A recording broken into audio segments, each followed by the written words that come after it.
to section of the board agenda requiring a roll call either on each item or somebody will take in groups. And we're recommending that we take all the financials and item number 7 individually. If that's okay with the board. And the other items we'll take in groups. Does that work for everybody? So item 7.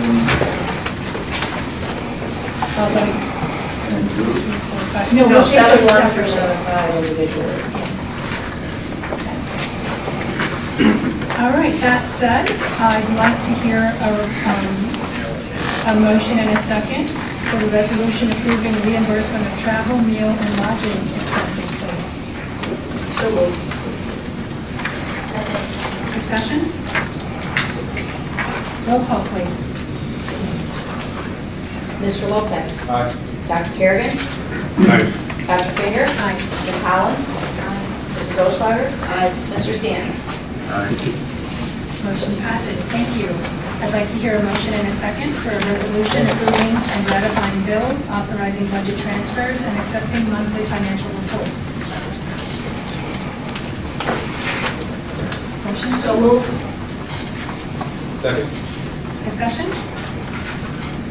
Roll call, please. Mr. Lopez. Aye. Dr. Kerrigan. Aye. Dr. Finger. Excuse me. I'm sorry, we're going to back up. I'm sorry. Yeah, that was my fault. Excuse me, discussion. Okay. I think we have some. Just checking. Yes. Can just Yeah. clarify? Sure. Excuse me. This portion of this item that talks about budget transfers, this page 9 through page 13 covers 29 different budget transfers. And as we covered the new board member orientation, board policy requires that all budget transfers be approved by the board. So with today's board adopting the budget for next year, any changes we make to the next year's budget requires us to come to the board and get that approved each month's meeting. This particular section is a little bit longer because it's the last transfers of the month, so there's some transfers in here that we are probably doing for the first time. Numbers 27, 28, and 29. We're doing some year-end adjustments to salary lines. I know we did a board memo on that as part of the board weekly board memo on that item. But for the most part, we do. The finance department has a very good control, budget transfer control form that we use, where individual departments that are requesting transfers go through their managers and supervisors, and then the controller reviews all transfers before they're finally authorized to come to the board.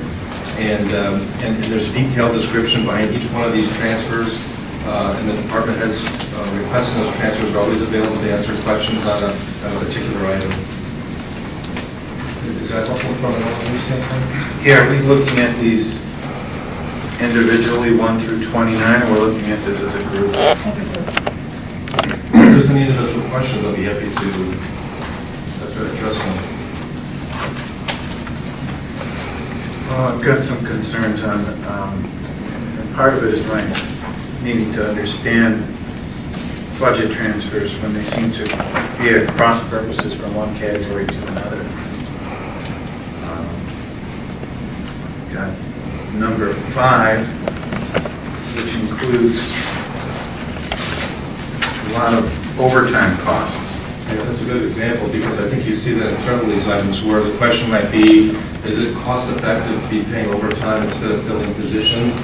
That's one question, Yeah, one way to and then think in about it. addition, that what other budget categories they're coming out of. Right. So, Yeah, so in the case of number 5, what's nice is it's an example of where facilities tries to be fully staffed during the course of the year, but sometimes there's turnover of positions.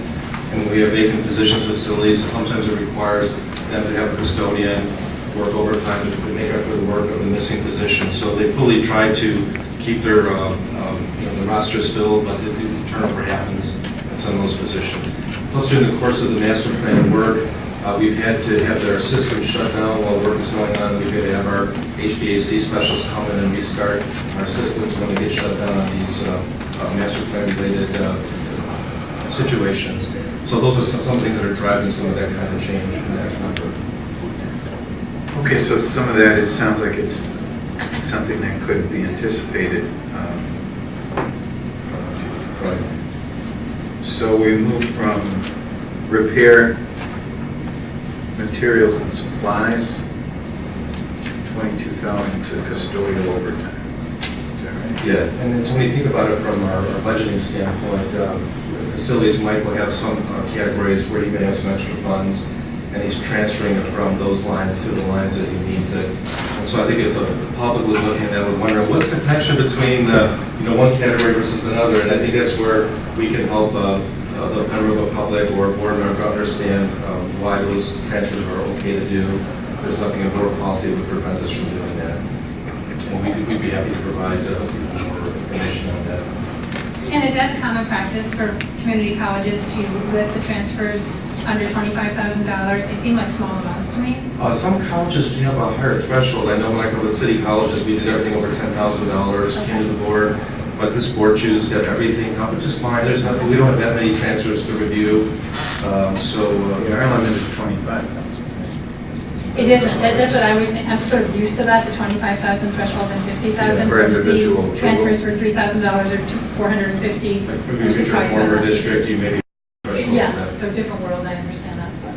And is it fair to say that, no, it is fair to say, at the end of the year, it's normal for us to do budget transfers, and I know we're not meeting in July as well,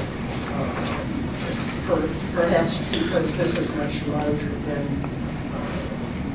what's normal for the college of Lake County to do transfer, but we always do it at the end of the year. If I'm also not mistaken, when we do our budgets, sometimes you can't anticipate everything that's out there. So because we're overly cautious and conservative, we put placeholders into certain categories, full well knowing at the end of the year if we need to then transfer those from where we save the money. And what we try to do for the public is explain that in the budget book too. If you go to page 16 of our budget book, really describes that very situation. We talk about how the budget is contingent on estimates and assumptions, and that transfers happen, and that but our board requires us to come back to the board to get those transfers approved. And I think, again, if anyone from the public is looking at this, you can take into consideration that we have $110 million budget, and we're sitting there approving of, moving $450 from one line to another. So, Well, and also, if for some reason there was a mistake or it wasn't proper to move funds from one, to transfer from one to another, wouldn't the auditors be picking that up during the year when we're audited and telling us if something was not correct? They should And be. we've never had that happen, ever. But also, we should be observing this ourselves as Yeah. boards. We should be catching those mistakes too. We're part of the control function too. So Connie as controller and her team really work hard to make sure that we're doing it correctly each and every time. And they do it in an independent way because it's not their transfers, they're checking another department's work.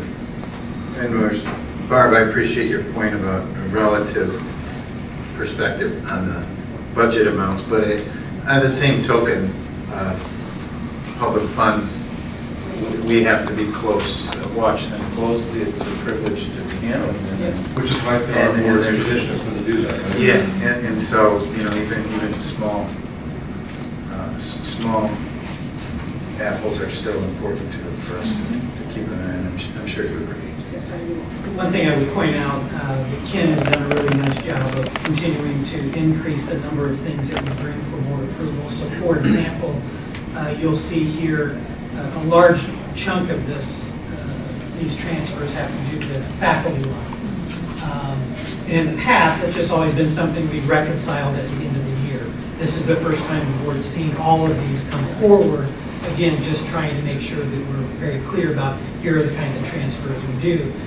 Yeah, because the reality is that when you look at how many sections we offer, some are going to be taught by adjuncts, some are going to be taught by full-timers, and trying to match up those funds is often at the beginning of the year. So that's an example that would be reflected in one of these budget transfers? Yeah, items 27, 28, and 29, that's where you'll see something.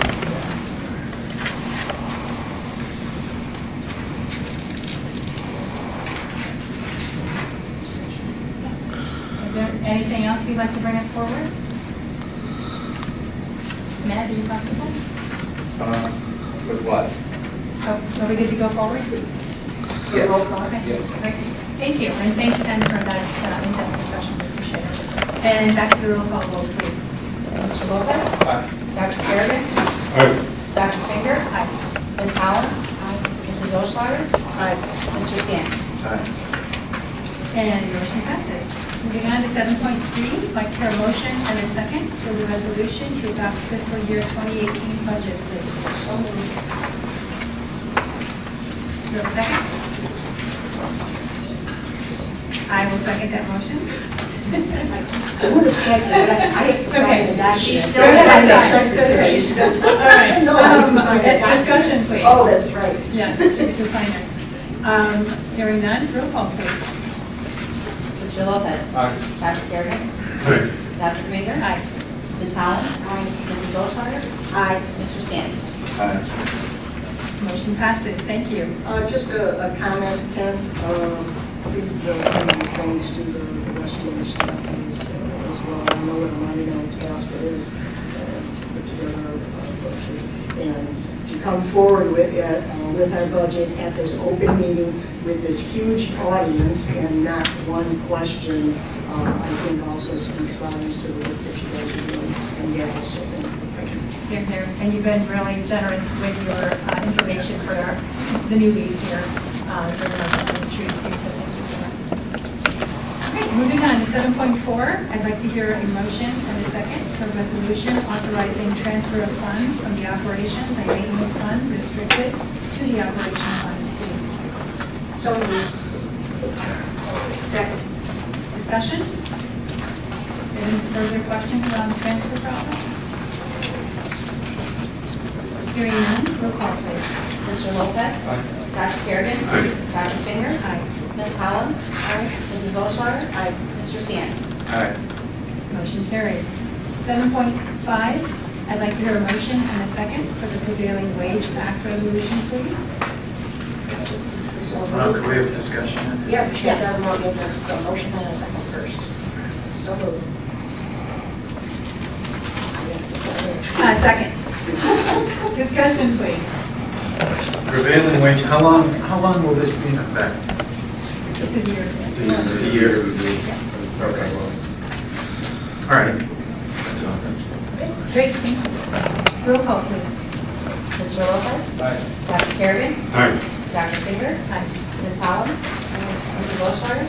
Mr. Stanton? Aye. And motion passes.